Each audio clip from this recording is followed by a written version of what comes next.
So this morning, let's talk about your epic tale, the tale that is your life journey.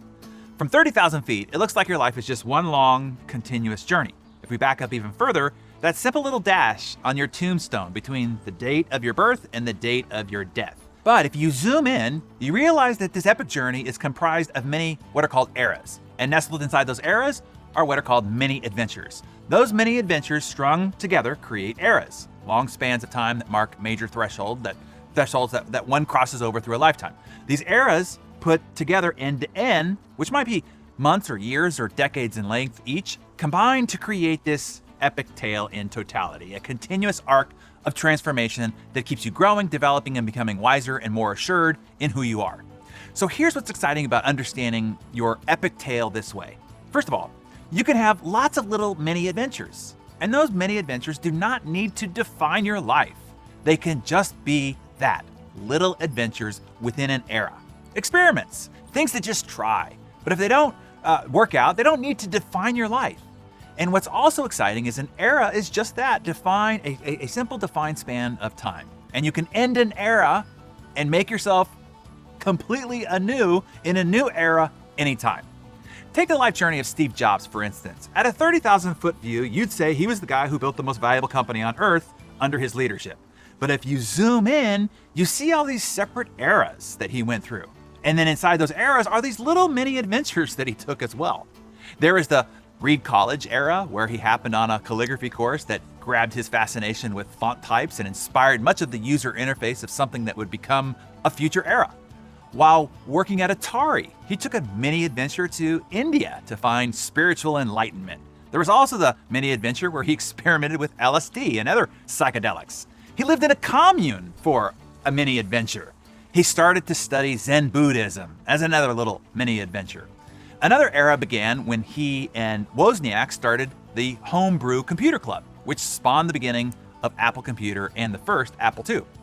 That era led into the next era that put he and Apple on the map, the Macintosh era.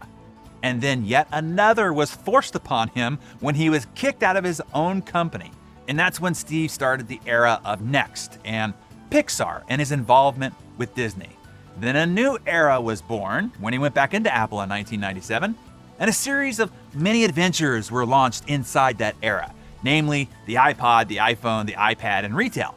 And then there was the era in which he battled with illness. And then his dash. His epic tale came to an end on October 5th, 2011. Understanding life like this to me is liberating in three ways. One, nothing needs to be life-defining. The definition of your life will be the collection of multiple eras. And you really, unless you do something memorably horrific, you will be remembered for one or two eras of your life that were most successful. I mean, let's look at Steve, right? He had some weird, if not downright bad eras. Yet the world knows him for the couple of eras in which he crushed it in.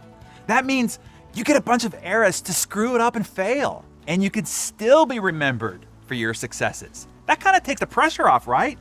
Secondly, you can always end and begin again in a new era, anytime you want. That's freeing to me. If you don't like the era that you're in, end it. Begin a new era. You don't need to restart your life, just the era that you're in your life right now.